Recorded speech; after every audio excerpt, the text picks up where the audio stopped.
I use hydroponics to grow my own salad all year round. Last year I built this large horizontal setup, and I have some indoor nurseries too. In this video I'm going to show you how I built my own vertical hydroponics. I'll also share the pros and cons of this over other layouts and any learnings that I have. Normally this is a vertical pipe with holes in it for the plants to sit in, with water running down the inside and over the plant roots. As I was replacing one hydroponics with another, I already had most of what I needed, but if you're starting out from scratch you'll need the following. 1. A length of PVC pipe. I went for black drainage pipe, which was about 110mm in diameter and about 3 meters long. I also got a second 1 meter long bit to test on. I got a 110mm cap for the top, a length of garden hose which is at least the length of the pipe plus a little extra, a pump which is capable of pumping water to the height you need. Mine was going to be about 2.5 meters long. A water reservoir. I use this 40cm by 40cm plastic plant pot from Argos. A heat gun, a saw to cut the pipe, some liquid plant nutrients, and your hydroponic baskets. And lastly, a weatherproof box and any cables you need for powering it outside. In my other video I go into more detail about which pots and pods I chose, so I'd recommend checking that out if you're unsure. Right, let's get to the good stuff then. The first thing we need to do is make sure the holes we cut are going to hold the basket securely, and that the roots are going to reach the water that's trickling down. If you just cut a hole in the pipe and put the basket in, it would likely fall out as the plant grew and got heavier. The water would also pour out the holes, and you'd lose a fair amount to evaporation too. After doing some research, an often used method is to melt the pipe and use a cylinder tool to make a hole which sits at an angle instead. This keeps all the water in and will hold the basket securely. This is going to take a bit of trial and error, so I'd recommend practicing on a spare piece of pipe first. Find a cylinder tool which is the same diameter or just a little smaller as the rim of the basket you're planning on using. I found that my rolling pin was the perfect size and shape. Have a search around to find something suitable. You may need to try a few different things to get the size right. Using a saw or a hacksaw, cut a horizontal line across the pipe, the same width as the top of the basket. Then, using your heat gun, warm up the area around the cut. Don't hold it too close to the pipe or the plastic can bubble and burn. I'd also recommend you don't play with heat guns on the hottest day in UK history. Not with your hands of course, with a tool. Gently poke the plastic around the cut to see if it's warm enough. It should be soft, but still go back to its original shape. If it's not hot enough, you won't be able to manipulate it easily. If it's too hot, it may disfigure or warp the pipe. You'll get the knack of it after a few practice goes. And once it's ready, insert your tool into the hole and then lean it right back towards the top of the pipe, like so. This will mould the plastic around the tool and will pull the hole away from the pipe. While holding the tool against the pipe, hold a damp cloth against the warm area to cool it down and to set the plastic in place. Try a few different size cuts until you're happy with the resulting shape. I tried a smaller cut, a cut the exact size of the basket, and then a slightly larger one. The larger cut didn't hold the basket and it fell straight through. The small cut wasn't right because the bottom of the basket wasn't visible when I looked down the pipe, and this may mean that the roots wouldn't reach the water trickling down. And just like Goldilocks, the middle one was just right, and it held the basket firmly. Practice until you're happy, and you'll get it right on the real thing. Next you'll need to cut the pipe to the correct length, and your height will be dependent on a few things. The maximum head of the pump you're going to use. Mine was 2.5 meters. The available height where you're going to be keeping your hydroponics, and lastly, being able to safely reach the topmost plants. Next you need to work out how you're going to hold the hose up in the pipe. You need a cap for the top, so the water doesn't just come out, and to stop anything getting in. And I'd also recommend using this to keep the hose in place too. I drilled a couple of holes in the top of the inner cap, and hooked a close hook through. I then punched a hole through the hose, which hooked onto the other end of the hook. When placed back into the top of the pipe, this kept the hose suspended right at the top.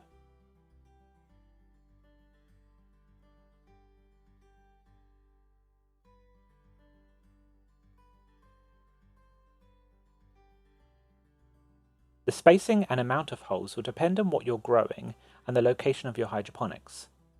Mine will be against a wall, so I can ignore one side completely as it wouldn't get much light anyway. I also grow mainly salad, and the spacing of the plants can be a lot smaller. I looped a bit of twine through the pipe to keep a straight line, and I marked an equal distance between each cut. I went for around 6 inches, and I did this on 3 sides, which would give me 30 plants in all. Next you need to cut and mould each of the holes, making sure to remove the hose first. Take your time and do it in stages if you need to. Now while he's doing that, let's talk about how to keep your hydroponics upright. I'm using this 40cm by 40cm planter as the water reservoir. My first thought was to PVC cement a bit of pipe to the bottom in the centre, and then the pipe would sit in that, holding it in place. This didn't stick, annoyingly, so instead I cut some metal shelving to the size of the planter, with a hole in the centre for the pole to sit in. I then cut this in half so I could easily access the pump and the piping. I also heated the bottom of the pipe and pushed it into the bottom of the planter, creating a perfect groove which helped keep the pipe in place. The hydroponics will get heavier as the plants grow, so make sure it's going to be secure in the wind or any movement from you. Once you're done with moulding the holes, get a hole cutter and cut a hole at the bottom of the pipe, below where the water line will be, and then feed the hose through the pipe and out of the hole you just cut. We can give this a test now. Put the pipe in the water reservoir, attach the hose to the pump, which is sat at the bottom of the planter, and then fill it with some water and turn it on.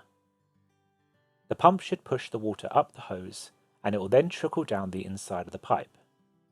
You'll need to add liquid nutrients to the water reservoir to feed the plants. I use these nutrient crystals, which you add to water to create a concentrated mixture, which you then add at a specific ratio.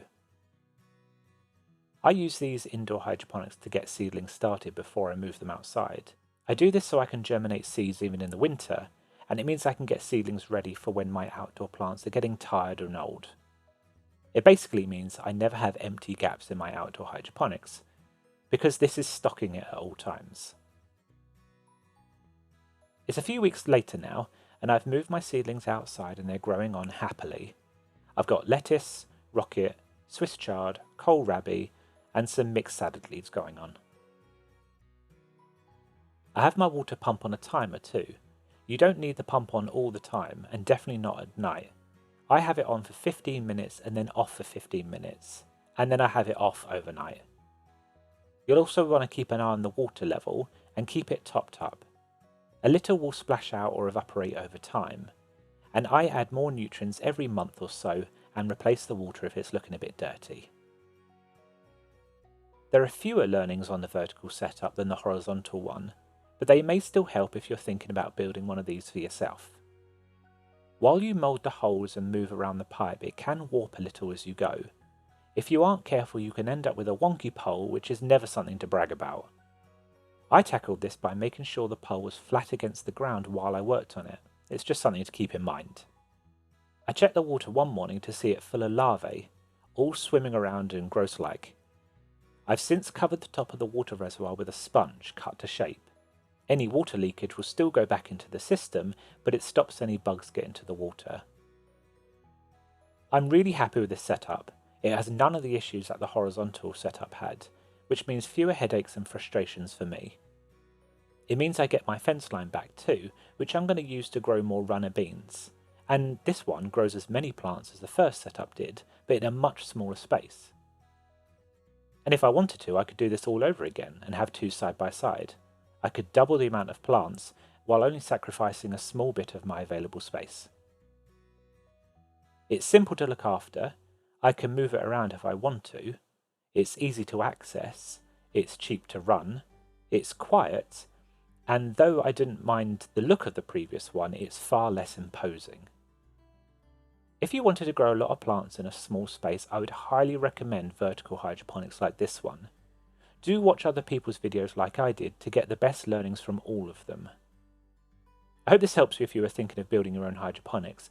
Honestly, it wasn't stressful or expensive, and it's hard to describe the pure pleasure of growing in this way. If you have any recommendations on how to improve this setup for others, please do put them in the comments below so we can all learn and grow together. Thank you as always to my patrons and anyone who likes and shares my videos. I'm truly very grateful. Here are 2 videos which complement this one on how to build horizontal hydroponics and the other about how to set up an indoor nursery. Thank you and happy growing.